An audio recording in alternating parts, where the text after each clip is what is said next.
मुझे आपसे भय लग रहा है। आप मेरे भैया नहीं हो सकते। सही कहा तूने। जो मेरे विनाश को जन्म दे, उस कुल घातिनी से मेरा कोई संबंध नहीं। महाराज, रक्त के संबंध क्रोध की अग्नि में मत झुलसाइए।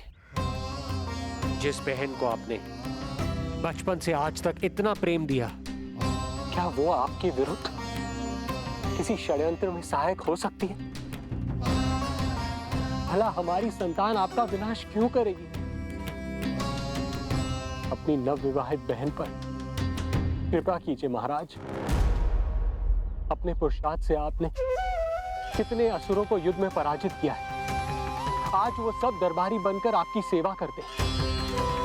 ये महापराक्रमी कंस, यदि वो मायावी असुर आपको हानि नहीं पहुंचा पाए, तो ये आपकी बहन आपका क्या बिगाड़ सकती है? दया कीजिए महाराज, दया कीजिए।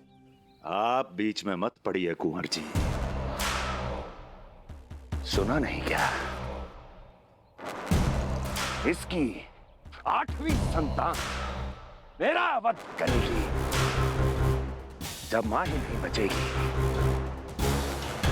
तो 8वीं संतान के जन्म का तो प्रश्न ही नहीं उठता। यदि ऐसा है तो आप मुझे मार दीजिए। जब मैं ही जीवित नहीं रहूंगा, तो देवकी की संतान होने की संभावना ही समाप्त हो जाएगी। अपने बहनोई की हत्या का पाप मैं नहीं कर सकता। और बहन की हत्या का पाप कर सकते हैं? जिसे जीवन भर प्रेम दिया है, उसके प्राण लेने का अधिकार है मुझे। प्रिय भैया, यदि आपको इस विषय में इतना संदेह है, तो आप हमारी 8वीं संतान के प्राण ले लीजिएगा। बल्कि 8वीं संतान ही क्यों, उसका जन्म होने तक हमारी सभी संतानों का वध आप स्वयं अपने हाथों से कर लीजिए। स्वामी! हे मथुराधिपति, मेरी पत्नी को प्राण दान दे दीजिए। मैं महाराज शूरसेन का पुत्र वसुदेव आपको वचन देता हूं, अपनी 8 संतानों को जन्म देते ही स्वयं आपके सामने प्रस्तुत करूंगा। अपनी 8 संतानों को जन्म लेते ही स्वयं आपके सामने प्रस्तुत करूंगा।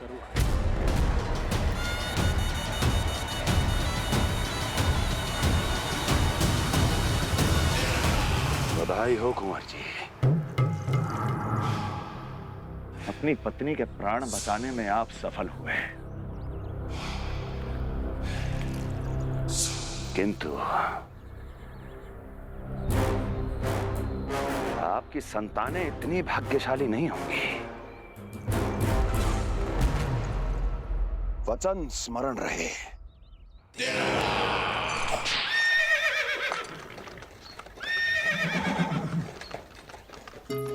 इस तरह रक्त की प्यासी कंस की तलवार की छाया में देवकी और वसुदेव का वैवाहिक जीवन प्रारंभ हुआ। जब कंस की निर्ममता और वसुदेव के वचन का यह दुखद समाचार गोकुल पहुंचा, तो हे नारायण, अर्थात राजा वसुदेव यदि कंस के सामने गिड़गिड़ाते नहीं तो रानी देवकी के प्राण चले जाते। हाँ नंदराज, और अब वो दोनों कंस के महल में हैं, किंतु वो महल भी उनके लिए किसी बंदी गृह से कम नहीं है।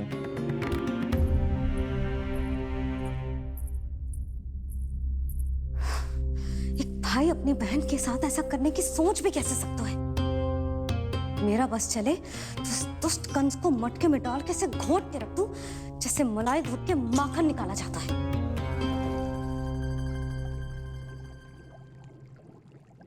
ना, माखन ना, जे कंस तो कीड़ा है। इसे तो पटक पटक के ऐसे मारना चाहिए जैसे कीड़ा निकालने के लिए धान के गट्ठर को पटका जाता है।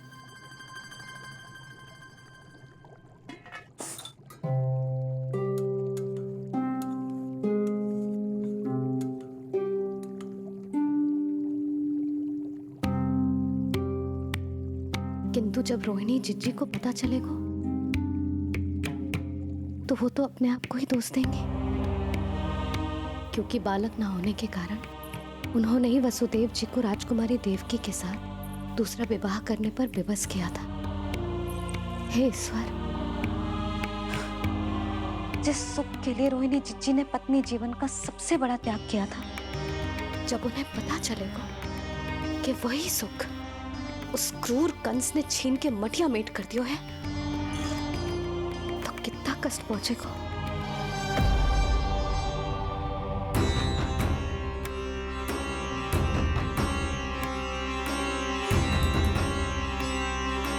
रोहिणी जिज्जी,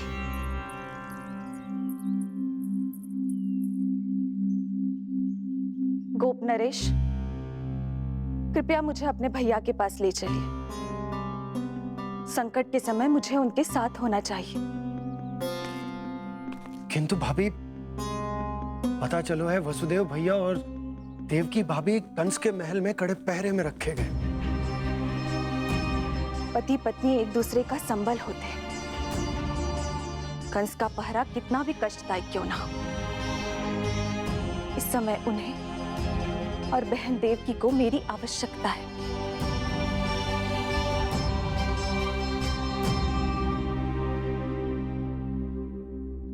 ये मेरी विवशता है कि यादव कुलदीपक होकर भी आपको इस महल में बंदियों की तरह रहना पड़ रहा है, और मैं कुछ कर भी नहीं पा रही। काश आपने मुझसे विवाह ही ना किया होता। तो क्या मैं अपने भाग्य से भाग पाता देवकी? पूर्व जन्म के कर्मों के फल स्वरूप जो हमारी नियति में लिखा है वो तो हमें भोगना ही है। श्री हरि क्या करते हैं, कब और क्यों करते हैं, ये दुख हमारे जीवन में किस उद्देश्य से आए हैं, इन रहस्यों का पता लगा पाना हम मानवों के लिए संभव नहीं है देवकी।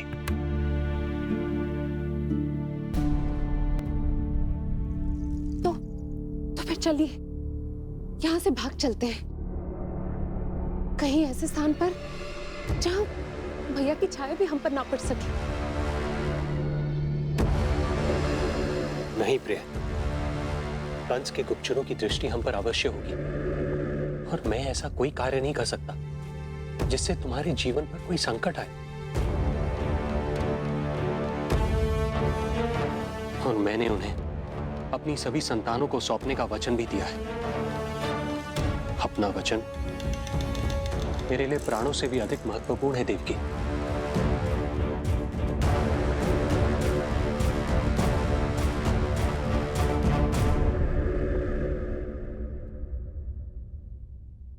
राजन, राजकुमारी, गोकुल से रानी रोहिणी और गोपराज नंद पधारे हैं।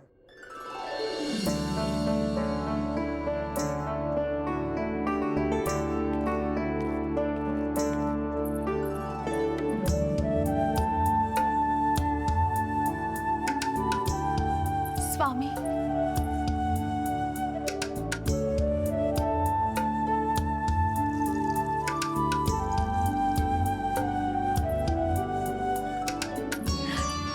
बहन, दीदी,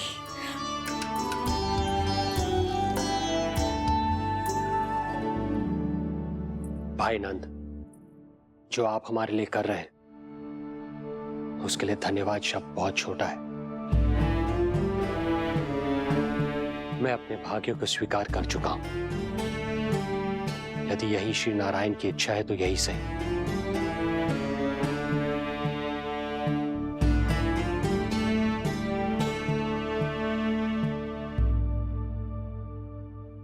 भाई नंद, इस समय मथुरा का वातावरण अनुकूल नहीं है, आपको जाना चाहिए। यशोदा भाभी भी चिंतित हो रही होंगी, उनसे कहिएगा हम यहां सुरक्षित हैं अभी तक।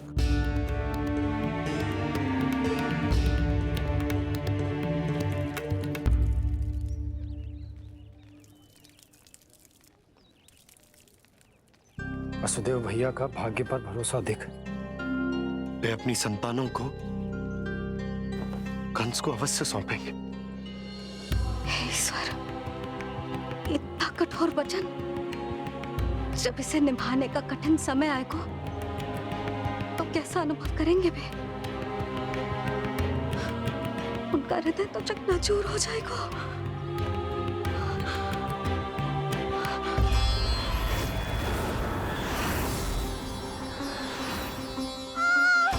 सब्र से सब ठीक हो जाएगा। देवकी, मैं महाराज शूरसेन का पुत्र वसुदेव आपको वचन देता हूँ, अपनी 8 संतानों को जन्म देते ही स्वयं आपके सामने प्रस्तुत करूंगा।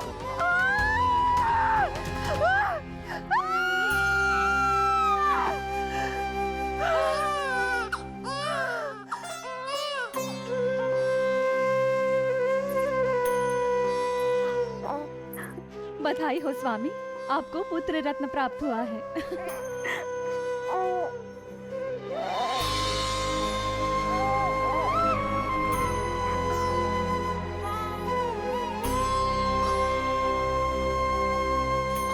महाराज को पता चला तो क्या होगा?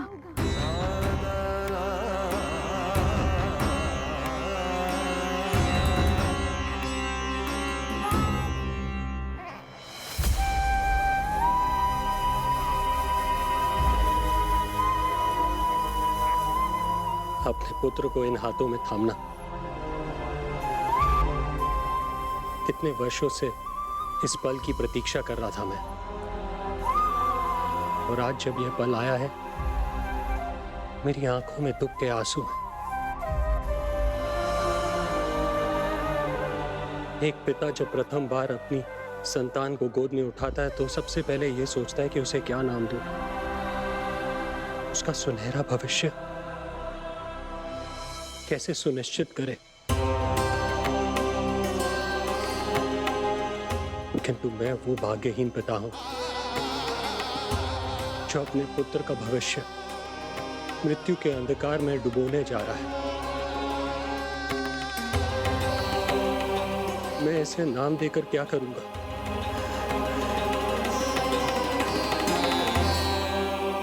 क्या आपके वचन का महत्व आपके पुत्र के प्राणों से अधिक है स्वामी?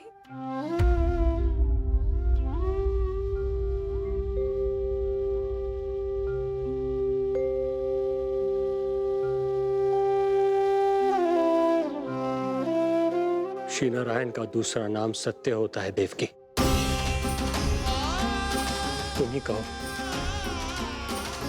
मैं श्री नारायण से विमुख कैसे हो जाऊं? मुझे अपना वचन निभाना ही होगा। हृदय के टुकड़े टुकड़े क्यों ना हो जाए, मुझे इसे कंस तक ले जाना ही होगा।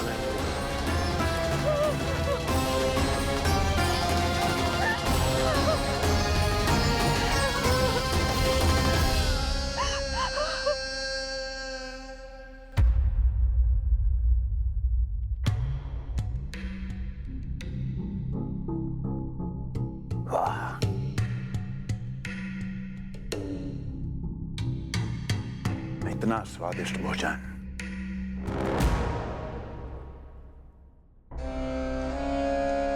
किसी विशेष इच्छा की पूर्ति के लिए मुझे सम्मोहित तो नहीं करना चाहती? मुझे पति के रूप में प्राप्त कर तो चुकी हो, अब प्राप्त करने को क्या क्या बचा है प्राप्ति? मैं प्राप्ति नहीं, अस्थि हूँ स्वामी। प्राप्ति तो छुई मुई बनकर वहां खड़ी है। आप सदैव अपने विषय में ही सोचते हैं, कभी मेरे ओर भी निहारा कीजिए, तभी तो मेरा नाम सही से स्मरण होगा आपको। मैं अपने विषय में ही सोचता हूं, तभी तो 10 दिशाओं में मेरे नाम का डंका बजता है, मेरे साम्राज्य का विस्तार होता है, तभी तो मेरा अस्तित्व है। अस्थि स्मरण रहे, तुम हो क्योंकि मैं हूं।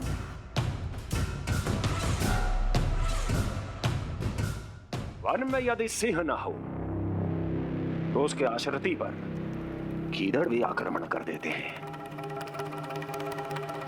सिंह कभी अपने शत्रु को एक क्षण भी जीवित नहीं छोड़ता महाराज। आपने तो छोड़ दिया देवकी को। सिंह नहीं, आप वो गाय हैं जो अपनी कसाई से अथाह प्रेम करती है।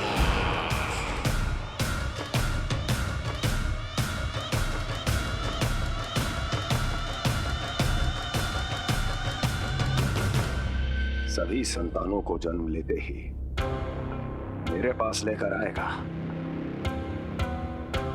ये वचन दिया है वसुदेव ने मुझे। तो फिर आया क्यों नहीं महाराज? प्रथम शिशु का जन्म तो हो चुका है।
कुल के यादव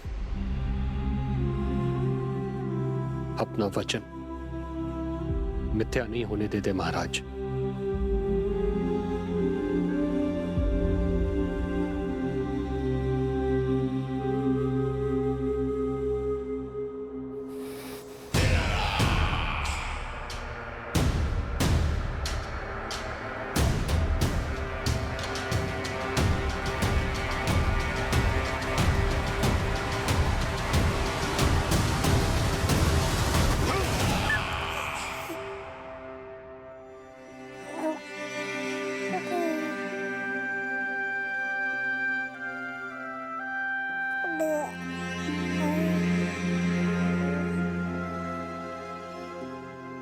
ये देवकी का पुत्र है, मेरी बहन जो मुझे प्रिय हुआ करती थी, उसका प्रथम पुत्र है ये, मेरा प्रथम भांजा।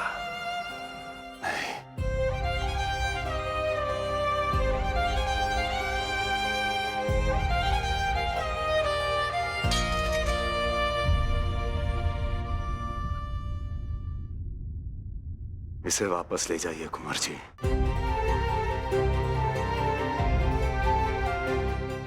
देवकी की प्रथम संतान से मुझे कोई संकट नहीं।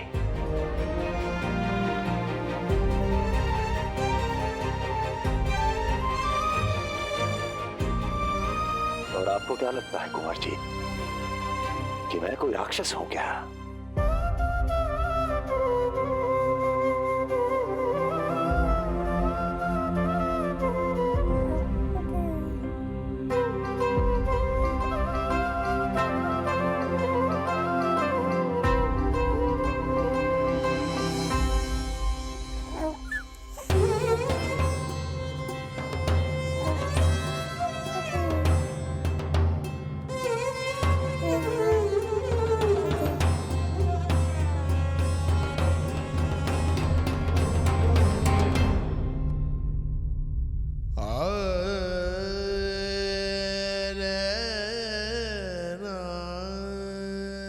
तो उसे अपनी गोद पे भी नहीं उठा पाई थी दीदी। उसका वो सुकुमार मुख मेरी स्मृति से जा ही नहीं रहा। वो मधुर रुदन अभी तक मेरे कानों में गूंज रहा है। मैं तुम्हारी पीड़ा का अनुमान लगा सकती हूँ देवकी। मैंने उसे जन्म नहीं दिया था, फिर भी मेरे कान अभी तक उसके रुदन की ध्वनि सुन रहे हैं। क्योंकि ये अपनी माओ को पुकार रहा है। तुम्हारे भैया ने हमारे पुत्र को प्राणदान दे दिया देवकी।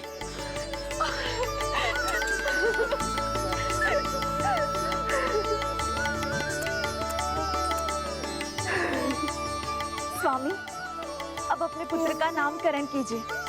इसे ऐसा नाम दीजिए कि इसका भविष्य यश और कीर्ति से परिपूर्ण हो।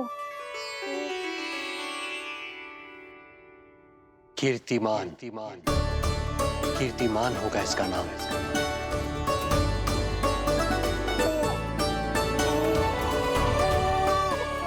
कीर्तिमान।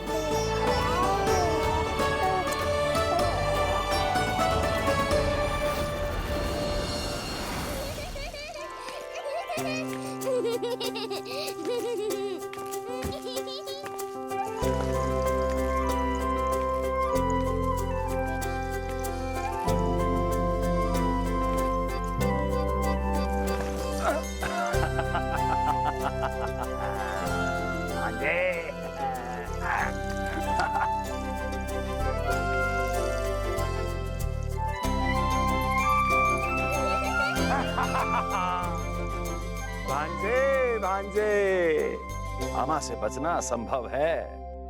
मामा जी, आपकी भुजाओं में कितना बल है, मुझे पीड़ा हो रही है। मेरा दूसरा हाथ पकड़ लीजिए। तुझे पीड़ा हो रही है? ये ले।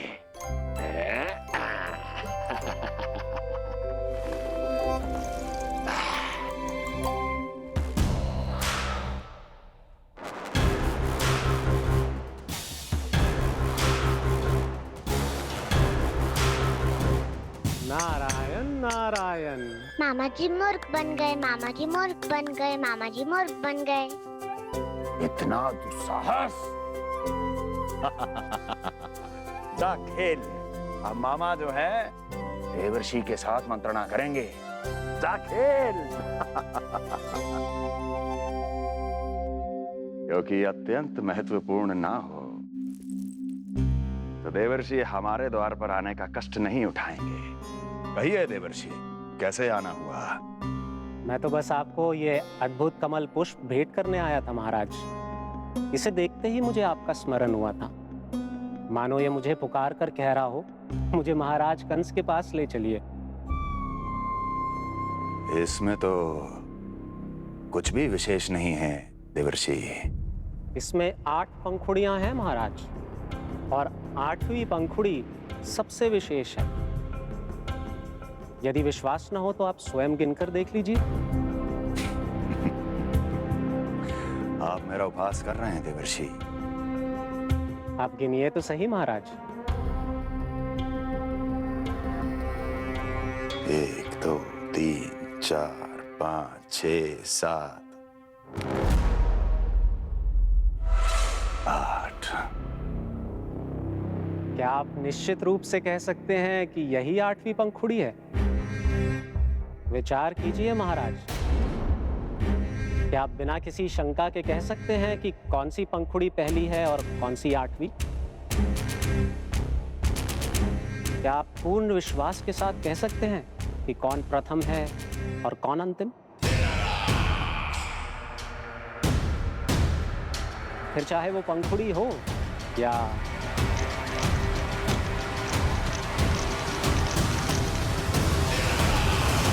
सावधान करने के लिए धन्यवाद देवर्षि। कंस के साथ धोखा करने वाले को अति भीषण दंड मिलेगा। भविष्य में ऐसी कल्पना मात्र से ही मेरे शत्रु भय से कांप उठेंगे। मथुरा नरेश, मैं तो मात्र पंखुड़ियों की बात कर रहा था। यदि आपने कुछ और समझ लिया है तो उसका उत्तरदायित्व मेरा नहीं है। नारायण नारायण।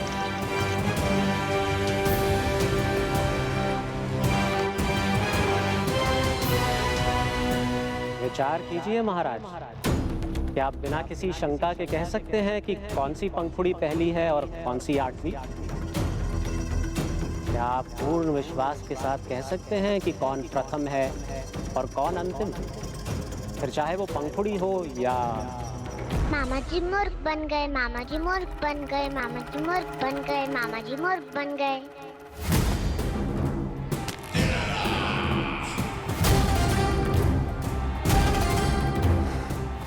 कंस को कोई मूर्ख नहीं बना सकता। कीर्तिमान। जी मामा जी। क्रोध काम लोभ मद मोह मत्सर, क्रोध काम लोभ मद मोह मत्सर, क्रोध काम लोभ। मामा जी मुझे दर्द हो रहा है। काम लोभ मद मोह मत्सर, क्रोध काम लोभ मद मोह मत्सर। स्वामी, ये कीर्तिमान के लिए कैसा लग रहा है? ये लीजिए स्वामी।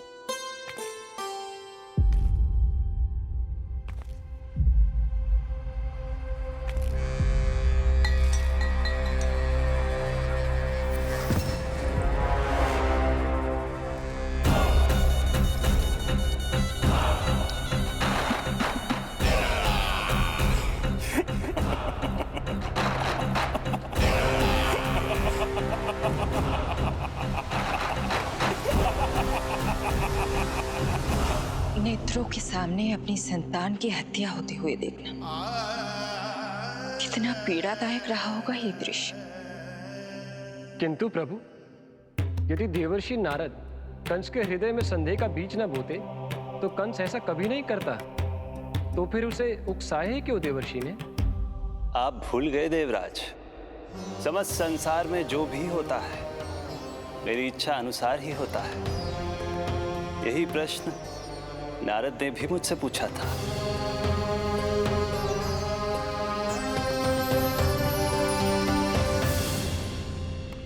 नारायण नारायण।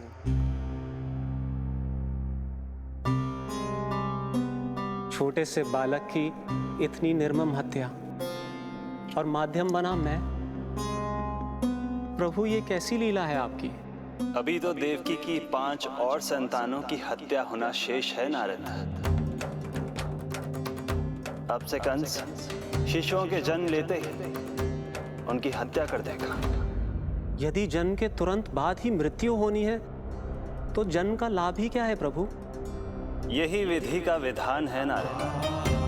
कीर्तिमान और शेष 5 बच्चे श्रापग्रस्त हैं। जन्म के कर्मों के अनुसार अल्पायु होना उनकी नियति है। उनकी मृत्यु के बाद ही शेषनाग के अंश के रूप में बलराम और मेरे अंश के रूप में श्री कृष्ण का अवतार संभव होगा। नारायण नारायण।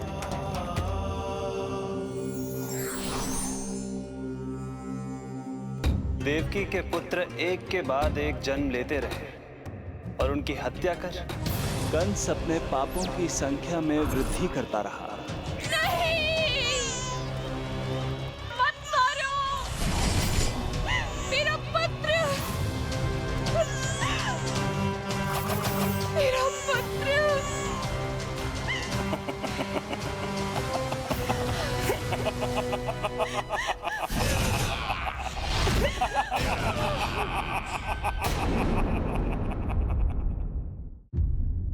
अब उसकी क्रूरता की कथा ऐसे मोड़ पर आ पहुंची जहां से वापसी असंभव है, क्योंकि अभी अभी उसने देवकी के छठे पुत्र का वध कर दिया है। हे प्रभु, कितना दुर्दांत है ये कंस। किंतु एक ही जन्म में एक साथ 2 माताओं का पुत्र बनने में उसने आपकी सहायता कैसे की प्रभु? उसके भय ने उससे ये कार्य सहज ही करवा दिया देवराज।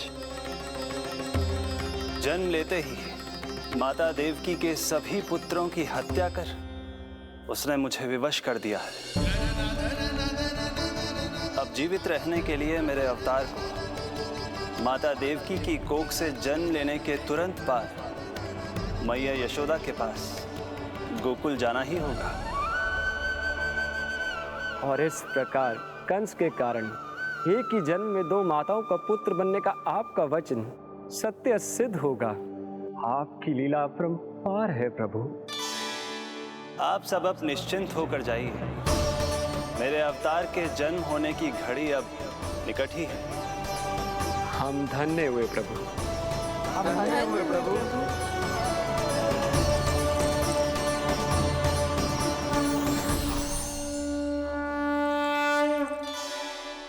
मुझे तो अभी से मैया यशोदा के साथ आपको खेलते हुए देखने की उत्सुकता हो रही है।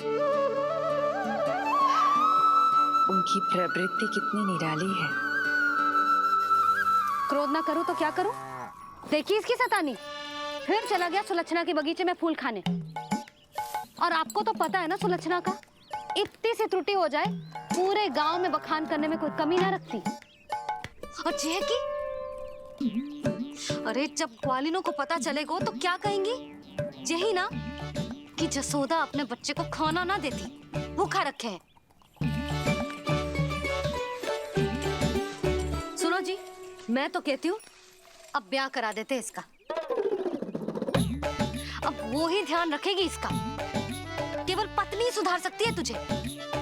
तुम इसके बारे में बात कर रही हो कि मेरे बारे में?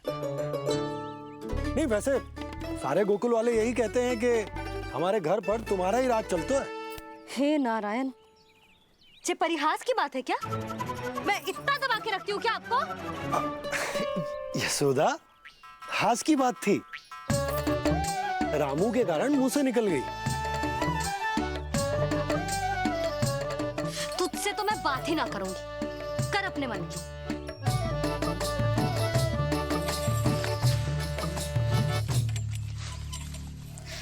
पता है तुझे कितना क्रोध आता है जब तू ऐसे बिना बताए घर से चला जाता है। प्रेम है जे मेरा, चिंता है मेरी। तुझे कुछ हो जाए तो अपना लल्ला माना है तुझे।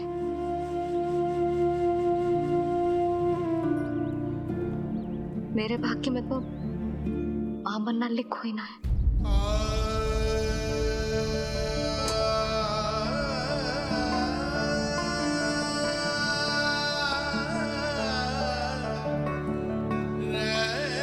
यशोदा,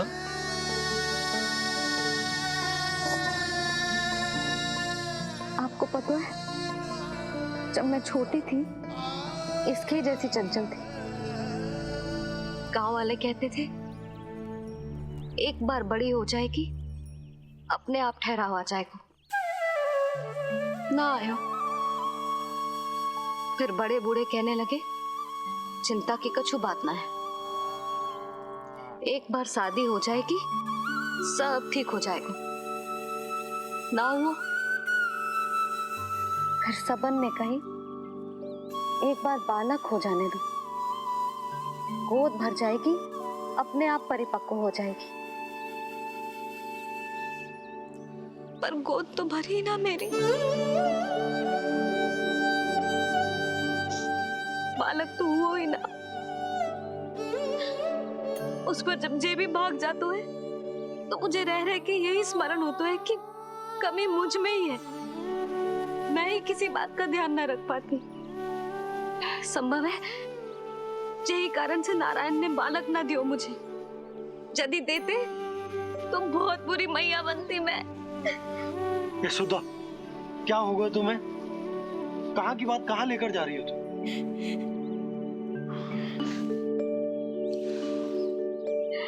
बालक अवश्य होगा हमें, और बहुत अच्छी मैया बनोगी तुम। बस नारायण सही समय की प्रतीक्षा कर रहे हैं। मेरी तो ना सुन रहे बे। आप ही कह दियो उनसे, अब और प्रतीक्षा ना होगी मुझसे।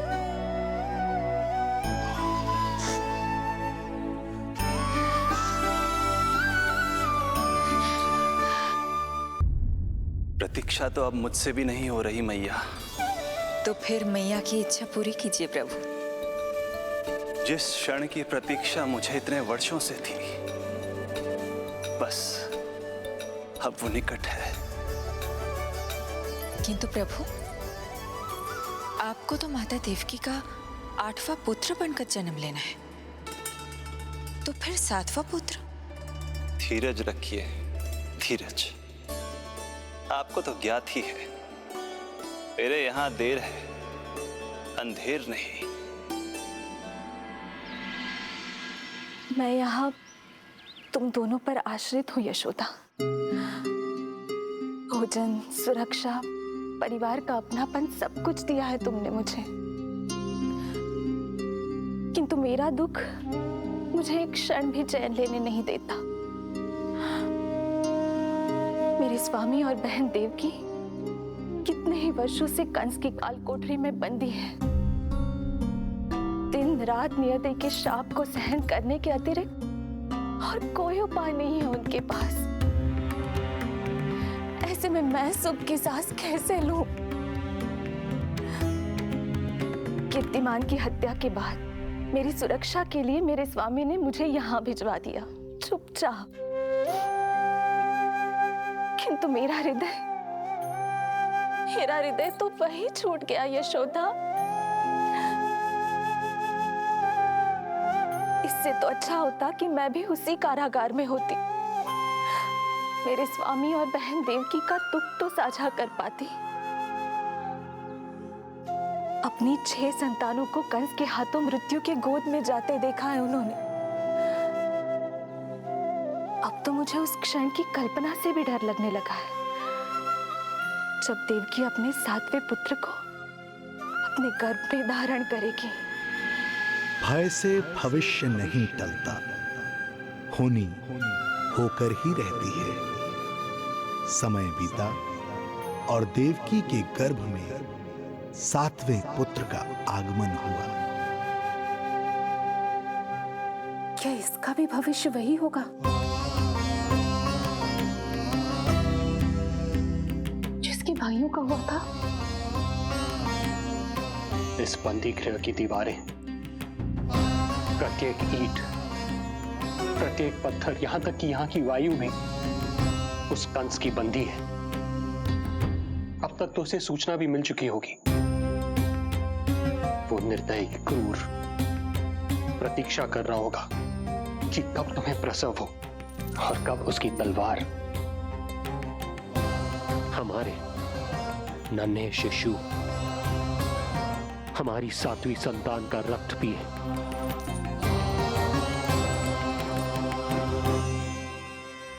दुर्जन, तुम देवकी की कालकोठरी के बाहर स्वयं उपस्थित रहोगे, प्रत्येक पल 8 प्रहर। जैसे ही शिशु पहली श्वास ले, तुम मुझे सूचित करोगे। अवश्य महाराज, आज्ञा दें।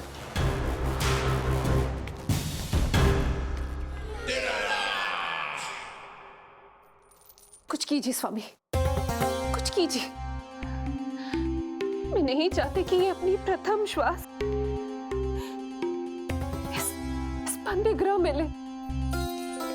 देवकी, विवशता से मेरा कलेजा भी फटा जा रहा है, किंतु इस काल कोठरी में बंद मैं कर ही क्या सकता हूं? किंतु इस सृष्टि के पालनहार, जगत की नियंता श्री हरि तो कर सकते हैं, तो फिर क्यों नहीं करते वो कुछ ऐसा कि कम से कम मेरी इस संतान का अंत उतना दुखद ना हो जैसा अन्य संतानों का हुआ था। क्यों नहीं करते वो कुछ हरि? क्यों नहीं करते? बताइए ना स्वामी, क्यों नहीं करते वो? क्यों नहीं करते?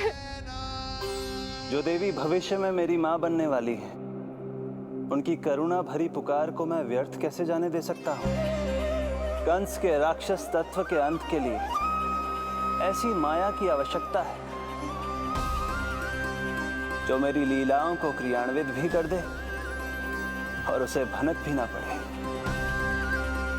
ऐसी क्षमता और माया किसके पास है प्रभु?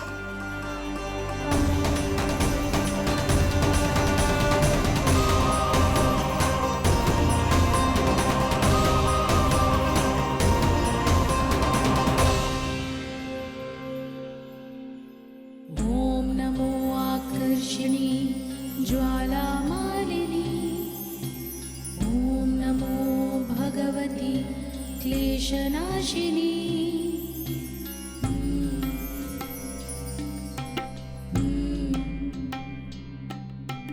ओम नमो योगमाये सर्वमोहिनी, ओम नमो योगमाये आज्ञा दीजिए प्रभु। माता देवकी का गर्भपात करके उस संतान को रानी रोहिणी के गर्भ में स्थापित कीजिए देवी।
योग माया ने अपना कार्य पूर्ण किया। सुबह सूर्य की रश्मियां देवी रोहिणी को ऐसा संदेश सुनाएंगी जिसे सुनकर वो प्रसन्नता से झूम उठेंगी।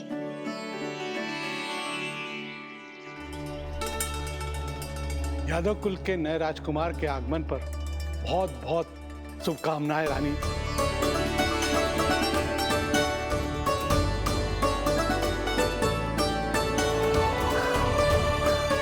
यशोदा, मैं माँ बनने वाली हूँ। यशोदा, सुना तुमने? चिच्ची, मैं माँ बनने वाली हूँ।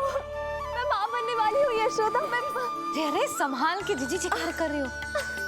बधाई हो चिच्ची, बधाई हो, बहुत बहुत बधाई हो।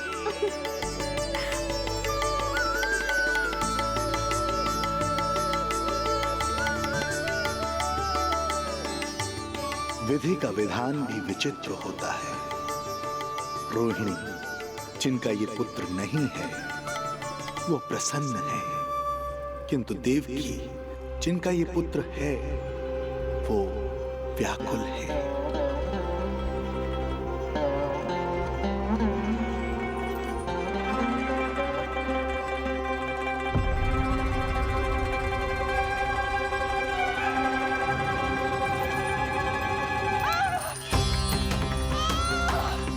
क्या हुआ देवकी? तुम ठीक तो हो? स्वामी, स्वामी मेरा पुत्र, स्वामी हमारा पुत्र चला गया। स्वामी हमारा पुत्र चला गया। धीरज धरो देवकी, संभव है यही श्री हरि की इच्छा हो। किंतु मैंने उनसे ये तो नहीं मांगा था ना स्वामी। मैंने कहा था हमारा पुत्र यहाँ श्वास न ले, इसका ये अर्थ नहीं था। क्यों किया नारायण ने ऐसा? क्यों किया?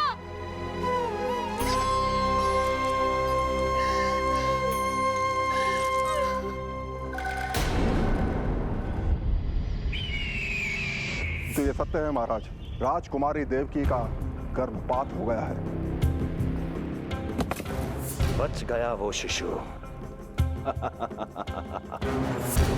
किंतु यदि मेरे हाथों उसकी मृत्यु होती तो अधिक कष्ट होता उसे। सुख में समय पंख लगाकर उड़ता है। शीघ्र ही रोहिणी के प्रसव का दिन आ पहुंचा और उसने एक स्वस्थ और सुंदर बालक को जन्म दिया।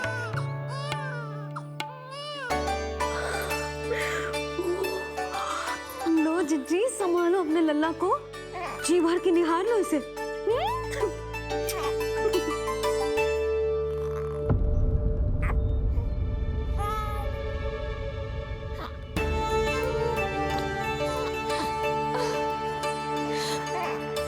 मेरा पुत्र राजकुमार।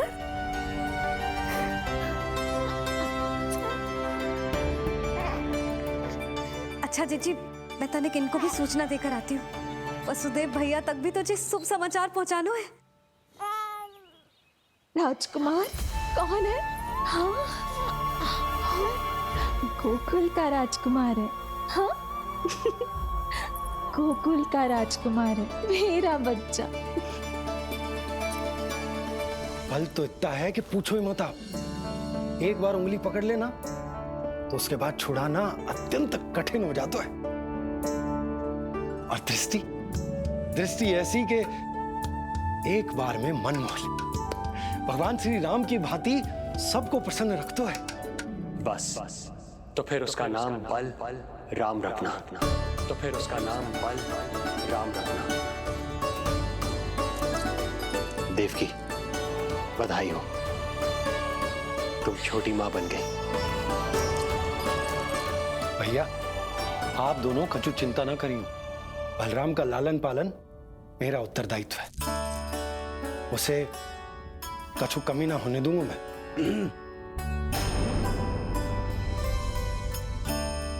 मुझे चलना चाहिए। कितने वर्षों बाद तुम्हारे कारण शुभ समाचार मिला है हमें।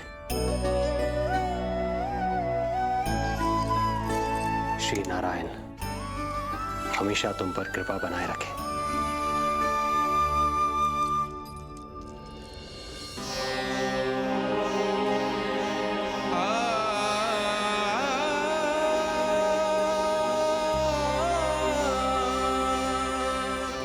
आपको बहुत बहुत बधाई हो स्वामी।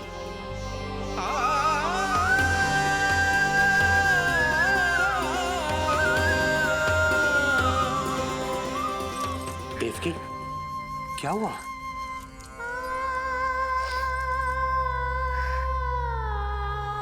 कुछ नहीं। रोहिणी दीदी ने हमको वो सुख दे दिया जो मैं कभी ना दे सकी। उन्होंने आपको संतान दे दी, किंतु मैं देवकी,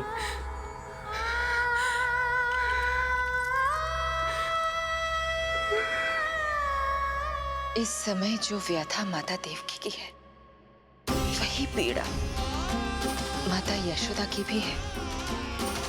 माता देवकी की ममता अपनी सभी संतानों को खोने की वेदना से त्रस्त है, तो माता यशोदा की ममता संतान ना होने के संताप में झुलस रही है। सत्य कहा देवी, मुझे आभास हो रहा है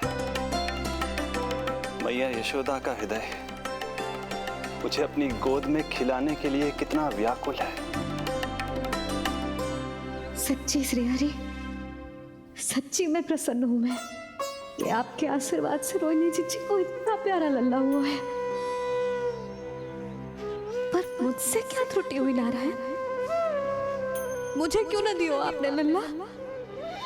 मुझसे क्या त्रुटि हुई नारायण? मुझे क्यों न दियो आपने लल्ला?